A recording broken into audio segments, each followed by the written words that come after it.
Hello everyone. आज के इस वीडियो में हम हिंदी पेडागोजी के क्वेश्चन देखेंगे। ठीक है।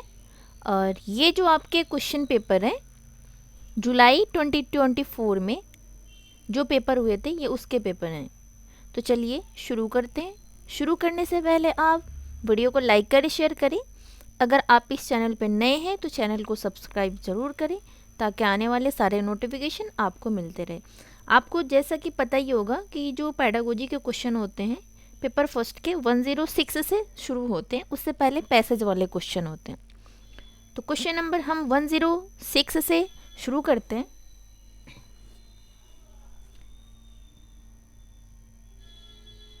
क्वेश्चन नंबर फर्स्ट कहता है, मतलब 106 कहता है, किसी टॉपिक पर मानस मंथन करने के बाद भी एक बालिका अपने आप से अनुच्छेद नहीं लिख पा रही है, हालांकि वह वयस्क या सहपाठी के मार्गदर्शन में लिख लेती है। इस प्रकार के मार्गदर्शन को क्या कहेंगे? मतलब कि उसको हेल्प कर रहा है कौन? तो वयस्क सहपाठी मार्गदर्शन कर रहे हैं, तो उसको हम क्या कहेंगे? मदद स्कैफोल्ड कहेंगे, सहपाठी शिक्षण कहेंगे, सहपाठी परामर्श कहेंगे या टीम शिक्षण कहेंगे? तो इसका जो सही आंसर हो जाएगा option number first is a right answer. उसे हम मदद कहेंगे, स्कैफोल्डिंग कहेंगे। और स्कैफ फोल्डिंग की बात कौन करता है? तो लेवाइगोस्की करता है। Option number first is a right answer. Question number 107 कहता है, यह अधिगम का एक प्रकार है जिसमें बच्चे को उस स्तरीय मानसिक प्रक्रियाओं जैसे बुद्धि या तर्क करना आदि का प्रयोग करना होता है। फर्स्ट कहता है मौखिक अधिगम, अवधारणा अधिगम, गत्यात्मक कौशल अधिगम या संरचना अधिगम। तो इसका सही आंसर हो जाएगा option number second is the right answer, अवधारणा अधिगम। क्वेश्चन नंबर 108 कहता है, एक अध्यापक मतलब एक टीचर होने के नाते आप एक बच्चे की उसकी कुल भाषा प्रयोग के लिए प्रशंसा करते हैं। ठीक है, यद्यपि उसने कुछ शब्दों की वर्तनी गलत लिखी है। आप कक्षा में किस उपागम का प्रयोग कर रहे हैं? समग्र भाषा, संप्रेषणात्मक, रचनावादी, संरचनात्मक। तो इसका सही आंसर हो जाएगा option number first is the right answer, समग्र भाषा। क्वेश्चन नंबर 109 कहता है, आप हिंदी भाषा अध्यापक हैं, आप हिंदी लैंग्वेज के टीचर हैं और आपकी नियुक्ति पंजाब के किसी प्राथमिक विद्यालय में होती है। और प्राथमिक विद्यालय में तो मदर टंग में पढ़ाया जाता है और आपको पंजाबी आती नहीं है। अब आपसे पूछ रहा है, अब चूँकि आप स्थानीय भाषा नहीं जानते हैं तो आप क्या करना चाहिए? अगर आप एक हिंदी भाषी अध्यापक हैं, आपका पोस्टिंग वहाँ पंजाब में हो गया है और प्राइमरी लेवल पे बच्चों को मदर टंग में पंजाबी लैंग्वेज में पढ़ाया जाएगा, तो आप क्या करना चाहेंगे? किसी हिंदी भाषी क्षेत्र में स्थानांतरण के लिए आवेदन कर देना चाहेंगे? क्या आप ऐसा चाहेंगे? बिल्कुल नहीं। सेकंड कहता है, बच्चों की भाषा को एक संसाधन के रूप में इस्तेमाल करना चाहिए और शिक्षण आरंभ करना चाहिए। अंग्रेजी में संप्रेषण करना चाहिए। वो मदर टंग है, उनका मदर टंग पंजाबी है, उनको अंग्रेजी आती नहीं, तो आप अंग्रेजी की तो बात ही नहीं करेंगे। फोर्थ कहता है, समुदाय को हिंदी सीखने के लिए प्रेरित करना चाहिए। नहीं, इसका जो सही आंसर हो जाएगा option number second is the right answer. बच्चों को भाषा को एक संसाधन के रूप में इस्तेमाल करना चाहिए और शिक्षण आरंभ करना चाहिए। क्वेश्चन नंबर 109 कहता है, किसी पाठ्य सामग्री से विशिष्ट सूचना निकालने के उद्देश्य से गहन पूर्वक या गहराई से उस पाठक सामग्री को पढ़ने का जो कौशल डैश बोध है, वो कौन सा बोध है? वैश्विक है, स्थानीय है, निष्कर्षात्मक है या मूल्यांकन परक है? तो इसका सही आंसर हो जाएगा, पूछ क्या रहा है, किसी पाठ्य सामग्री से विशिष्ट सूचना निकालने के उद्देश्य से गहन पूर्वक या गहराई से उस पाठ्य सामग्री के पढ़ने का जो कौशल है वो क्या है? तो option number first second is the right answer, स्थानीय है। क्वेश्चन नंबर 111 कहता है, भाषा अधिगम में निदानात्मक परीक्षण का उद्देश्य क्या है? मतलब लैंग्वेज में निगमनात्मक परीक्षण का उद्देश्य क्या होता है? फर्स्ट कहता है योगात्मक आकलन के लिए योजना एवं प्रश्न बनाना, योगात्मक आकलन के लिए योजना और प्रश्न बनाने की ज़रूरत नहीं होती है। नहीं, पूछ कह रहा है भाषा अधिगम में निदानात्मक परीक्षण का उद्देश्य क्या है। तो योगात्मक आकलन के लिए योजना या प्रश्न बनाना है, नहीं, यह निदानात्मक परीक्षण की बात कर रही है। और योगात्मक क्या होता है, जो एंड में होता है।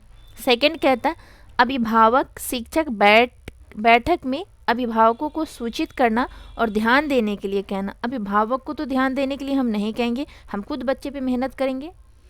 थर्ड कहता है बच्चों की समझ में रह गए अंतरों को जानना और उपचारात्मक कदम उठाना।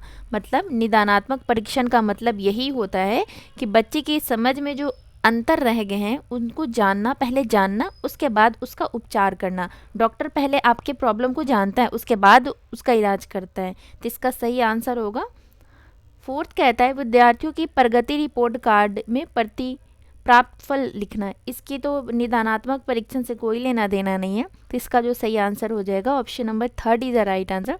बच्चों की समझ में रह गए अंतरों को जानना और उपचारात्मक कदम उठाना। क्वेश्चन नंबर 112 कहता है निम्नलिखित में से कौन सा कथन पाठ्य पुस्तक के बारे में सही है। मतलब कौन से हैं जो पाठ्य पुस्तक के बारे में सही है। फर्स्ट कहता है पाठ्य पुस्तक अध्यापक और विद्यार्थी के लिए एकमात्र महत्वपूर्ण सामग्री है। क्या ये बात सही है? बिल्कुल निगेटिव बात है। सिर्फ पाठ्य पुस्तक ही एक पर्याप्त, एकमात्र ही महत्वपूर्ण सामग्री नहीं है। सेकंड कहता है यह पाठ्यचर्या में उल्लिखित उद्देश्यों को प्राप्त करने में मदद करती है। यह सत्र के लिए शैक्षिक गतिविधियों की योजना है। यह पाठ्य पुस्तक का स्थान कोई दूसरा नहीं ले सकता। इसका जो सही आंसर हो जाएगा option number second is a right answer. यह पाठ्यचर्या में उल्लिखित उद्देश्यों को प्राप्त करने में मदद करती है, ताकि हमें क्या पढ़ना है, कितना पढ़ना है। क्वेश्चन नंबर 113 कहता है निम्नलिखित में कौन सा कक्षाई अभ्यास विद्यार्थियों में मौखिक भाषा के विकास में मदद करता है। कौन सा अभ्यास है जो मौखिक भाषा के विकास में मदद करता है। फर्स्ट कहता है अध्यापक के साथ पाठ्य सामग्री का समावेश पढ़ना। कविता के कंठस्थ कर लेने के बाद नहीं, किसी भी चीज़ को हमें कंठस्थ नहीं करना है, रटने पे जोर बिल्कुल नहीं देना है। रोल प्ले में भाग लेना, नए या अपरिचित शब्दों के सही उच्चारण का अभ्यास करना। इसका जो सही आंसर हो जाएगा बच्चे जितना करके सीखेंगे वो उतना ज़्यादा अच्छे से सीख पाएंगे, इसलिए इसका सही आंसर होगा option number third, role play में भाग लेना। क्वेश्चन नंबर 114 कहता है जब हम यह कहते हैं कि भाषा यादृच्छिक है तो इसका तात्पर्य क्या है। फर्स्ट कहता है भाषा के शब्दों और उनके अर्थों के बीच अंतर्निहित संबंध है। गलत बात है ये। शब्दों और उनके अर्थों के बीच संबंध किसी ठोस कारण पर आधारित है, ना कि बस यूं ही। भाषा के शब्दों और उनके अर्थों के बीच किस प्रकार का अंतर्निहित संबंध नहीं है। भाषा पहले से निर्धारित सिद्धांत का पालन करती है। तो इसका जो सही आंसर होगा ऑप्शन नंबर थर्ड है, जो भाषा के शब्दों और उनके अर्थों के बीच किसी प्रकार का अंतर्निहित संबंध नहीं है। इसका सही आंसर होगा option number third. Question number 115 देखते हैं व्याकरण पढ़ाने का निगमनात्मक उपागम अनुशंसा करता है कि हमें सबसे पहले डैश क्या करना चाहिए। फर्स्ट कहता है उदाहरण प्रस्तुत करने चाहिए, नियम प्रस्तुत करने चाहिए, वास्तविक संप्रेषण प्रस्तुत करना चाहिए, ड्रिल के माध्यम से अभ्यास करवाना चाहिए। आपसे पूछ क्या रहा है, निगमनात्मक उपागम। एक होता है आगमनात्मक उपागम, एक होता है निगमनात्मक उपागम। तो इसका जो सही आंसर होगा आपका या तो ना तो वास्तविक की बात कर रहा है ना ड्रिल की बात कर रहा है, या तो आपका पास होगा, आपका सही आंसर होगा उदाहरण प्रस्तुत करना चाहिए या नियम प्रस्तुत करना चाहिए। तो आपका जो सही आंसर हो जाएगा जो निगमनात्मक में पहले नियम प्रस्तुत करना चाहिए और आगमनात्मक में पहले उदाहरण प्रस्तुत करना चाहिए। आई होप कि आप समझ गए होंगे। क्वेश्चन नंबर 116 देखते हैं डैश तथ्यों से कहीं आगे जाकर अनुमान लगाने का जो तरीका है, व्याख्या करना, विश्लेषण करना, निष्कर्ष निकालना, पाठ्य सामग्री का विस्तार, एक्स्ट्रापोलेशन। तो इसका जो सही आंसर हो जाएगा option number fourth is the right answer, पाठ्य सामग्री का विस्तार, एक्स्ट्रापोलेशन। क्वेश्चन नंबर 117 देखते हैं। ये कहता है एक भाषा अध्यापक को चाहिए कि वह बच्चों को स्वच्छंद लेखन के लिए प्रोत्साहित करे, क्योंकि स्वच्छंद लेखन का बच्चों के लिए लाभ है। बात तो सही है। इसका ऑप्शंस कहता है, फर्स्ट कहता है यह बच्चों को प्रवाह के साथ और रचनात्मक तरीके से लिखने के लिए प्रोत्साहित करता है। बच्चे लिखने या लिखने के लिए स्वतंत्र हैं। शिक्षार्थी ये महसूस नहीं करते हैं कि उन्हें कुछ अधिक या एकदम सटीक लिखना है। बच्चे अपनी प्रथम भाषा के लिखित स्वरूप को गुण धर्म में समावेशित कर सकते हैं। तो इसका जो सही आंसर हो जाएगा option number first is a right answer. यह बच्चों को प्रवाह के साथ रचनात्मक तरीके से लिखने के लिए प्रोत्साहित करता है। क्वेश्चन नंबर 118 देखते हैं। आप कक्षा 5 के अध्यापक हैं, मतलब आप क्लास 5 के टीचर हैं। अपने बच्चों की पाठ्य सामग्री अच्छी तरह से पढ़ने के लिए उसके बाद आप संदर्भ और प्रसंग को ध्यान में रखते हुए प्रश्नों के उत्तर देने के लिए कहते हैं। इस प्रक्रिया के द्वारा आप बच्चों को किस तरह के पठन के लिए प्रोत्साहित कर रहे हैं? विस्तृत पठन, बारीकी पठन, सरसरी तौर पे पठन, गहन पठन। तो इसका सही आंसर हो जाएगा option number 4 is the right answer, गहन पठन। क्वेश्चन नंबर 119 कहता है भाषा अर्जन केवल तभी घटित होता है जब बच्चों के व्याकरण नियम सिखाए जाएंगे। यहाँ अर्जन की बात कर रही है, ना कि अधिगम की। जब अर्जन की बात आती है तो फिर नियम की बात नहीं आती है, तो आपका फर्स्ट गलत हो जाएगा। अगर हम बच्चों को व्याकरण नियम सिखाएंगे तो वो अधिगम की बात होगी, और बात यहाँ केवल अर्जन की हो रही है। सेकंड कहता है बच्चों को अनुवाद करने का अभ्यास करवाया जाए। नहीं, अर्जन में इनकी कोई ज़रूरत नहीं होती है, इसकी ज़रूरत अधिगम में होती है। बच्चों को पढ़ने के अवसर दिए जाएं, ये भी अधिगम का एग्जाम्पल है। बच्चों को भाषा का परिवेश एक्सपोजर दिया जाए, बिल्कुल सही बात है। जब बच्चा छोटा होता है वो तो जितना इंटरेक्ट करता है वो उतना ज़्यादा सीख पाता है, और उसको हम क्या कहेंगे? अर्जन कहते हैं। जो घर की भाषा होती है उसे हम अर्जित करते हैं, जो समाज की भाषा होती है, और जो स्कूल में हम सीखते हैं उसे हम अधिगम कहते हैं। तो इसका सही आंसर होगा ऑप्शन नंबर 4। क्वेश्चन नंबर 120 कहता है कक्षा में मातृभाषा को स्थान ना देना किस विधि की विशेषता है? मतलब कक्षा में मातृभाषा के स्थान को ना देना किस विधि की विशेषता है? फर्स्ट कहता है प्राकृतिक, द्विभाषिक, श्रव्य भाषिक या प्रत्यक्ष डायरेक्ट। तो इसका सही आंसर हो जाएगा प्रत्यक्ष direct. Option number 4 is a right answer. Language first का पैडागोजी कंप्लीट हो गया। अब हम चलते हैं लैंग्वेज सेकंड के पैडागोजी पे। लैंग्वेज सेकंड का जो पैडागोजी है 136 से शुरू होते हैं। चलिए हम देखते हैं लैंग्वेज सेकंड का पैडागोजी। क्वेश्चन नंबर 136 कहते हैं भाषिक दक्षता बच्चों को किस समर्थ बनाती है? जो भाषिक दक्षता होती है। फर्स्ट कहता है व्याकरणिक रूप से सही और गलत वाक्यों में अंतर करना, भले ही व्याकरणिक रूप से सही ना हो पर प्रभाव के साथ बोलने की दक्षता,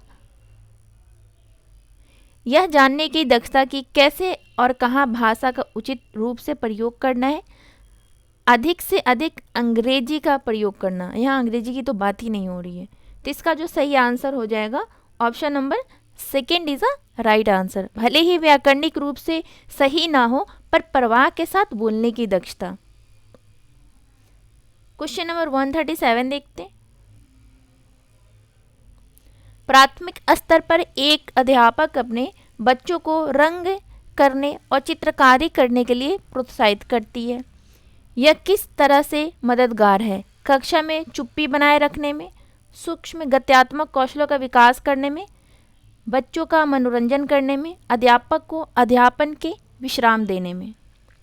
तो इसका सही आंसर हो जाएगा option number second is a right answer, सूक्ष्म गत्यात्मक कौशलों का विकास करने में। क्वेश्चन नंबर 138 देखते हैं। बच्चे भाषा प्रभावशाली तरीके से तब सीखते हैं जब उन्हें भाषा में निपुण अध्यापक मिले, उन्हें अच्छी पाठ्य पुस्तक मिले, उन्हें रोका जाए, उन्हें प्रोत्साहन मिले। तो इसका सही आंसर हो जाएगा option number 4 is a right answer, उन्हें प्रोत्साहन मिले। क्वेश्चन नंबर 139 देखते हैं। एक टीचर अपने क्लास में समूह चर्चा और सहपाठी में अंतःक्रियाओं को महत्व देती है। यह विद्यार्थियों को सही वर्तनी का उच्चारण में गलतियों पर बहुत अधिक ध्यान नहीं देती। वह कक्षा में किस उपागम का प्रयोग कर रही है? पारंपरिक, उदारवादी, संरचनात्मक, रचनावादी। तो इसका सही आंसर हो जाएगा option number 4 is the right answer, रचनावादी। क्वेश्चन नंबर 140 देखते हैं। आपने महसूस किया कि पाठ्य में प्रयुक्त भाषा आपके बच्चों के लिए बहुत ही कठिन है।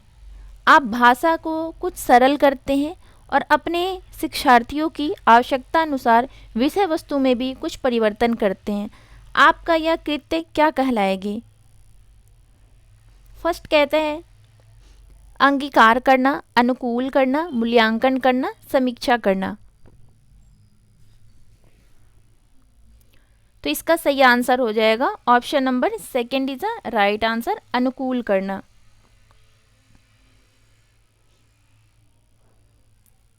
क्वेश्चन नंबर 141 देखते हैं। आज राजू विद्यालय जा रहा है,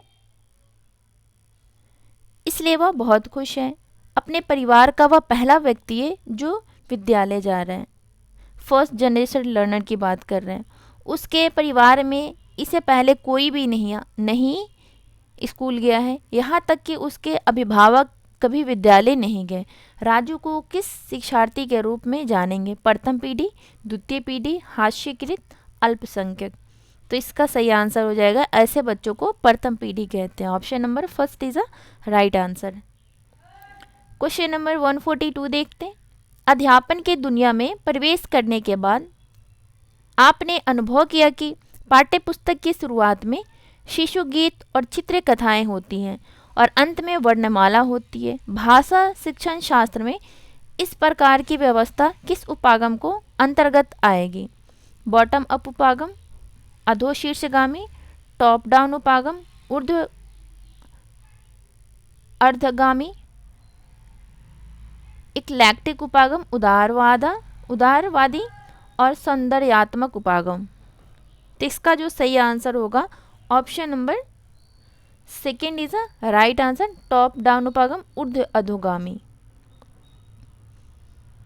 मतलब ऊपर से नीचे की ओर, और जो बॉटम अप होता है नीचे से ऊपर की ओर। क्वेश्चन नंबर 143 देखते हैं। जब भाषा स्वाभाविक रूप से सीखी जाती है बिना किसी व्यवस्थित अभ्यास के, तब इसे क्या कहा जाता है? बताएं, उसे क्या कहा जाता है? जब भाषा स्वाभाविक रूप से, अभी एक क्वेश्चन में हमने आपको, इससे पहले कुछ क्वेश्चन में हमने आपको समझाया था कि जब भाषा स्वाभाविक रूप से सीखी जाती है बिना किसी व्यवस्थित अभ्यास के, तब उसे हम क्या कहते हैं? तो भाषा अर्जन कहते हैं। Option number 2 is a right answer. Question number 144 देखते हैं।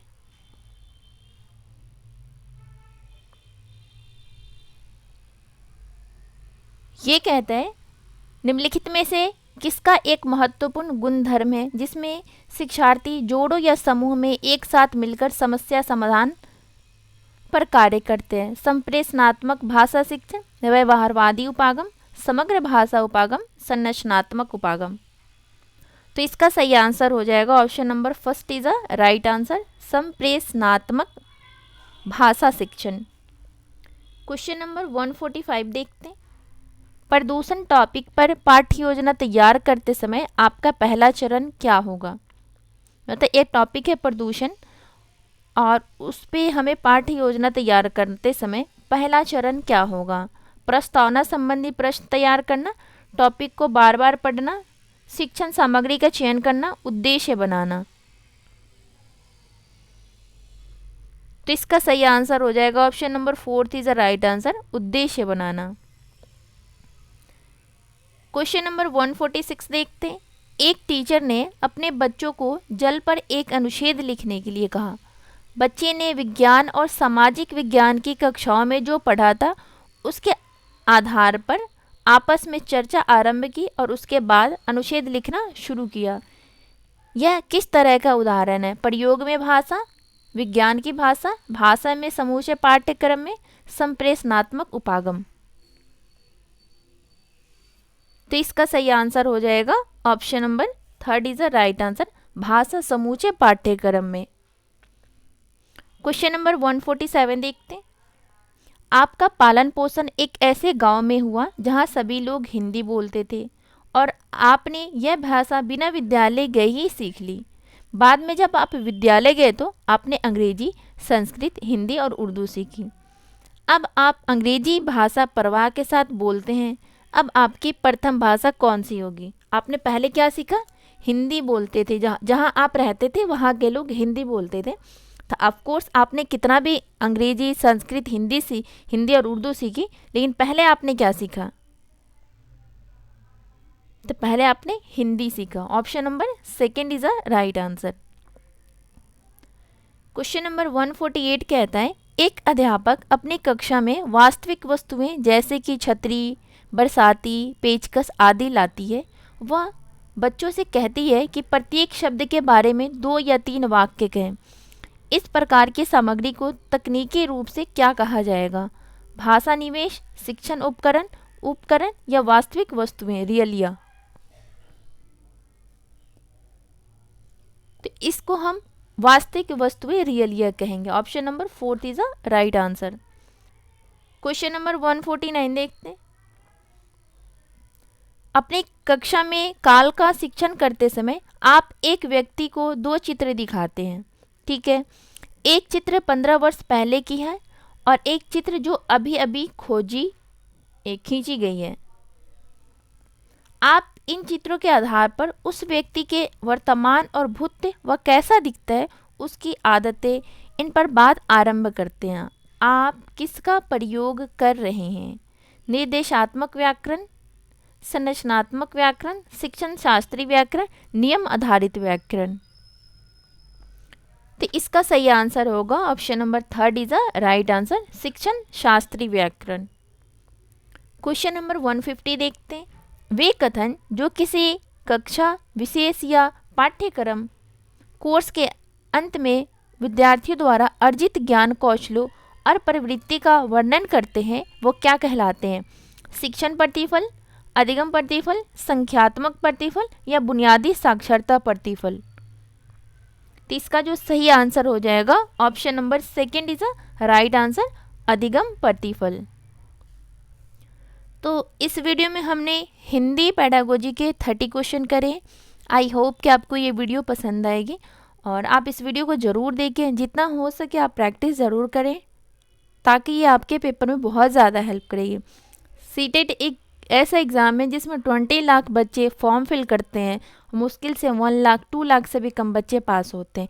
इसलिए आप प्रीवियस ईयर अगर प्रैक्टिस करेंगे तो आपको सीटेट में पास होने से कोई नहीं रोक सकता है, वो भी एक अच्छे नंबर से। तो चलिए मिलते हैं नेक्स्ट वीडियो में। वीडियो को लाइक करें, शेयर करें, चैनल पे नए हैं तो चैनल को सब्सक्राइब जरूर करें। Thank you.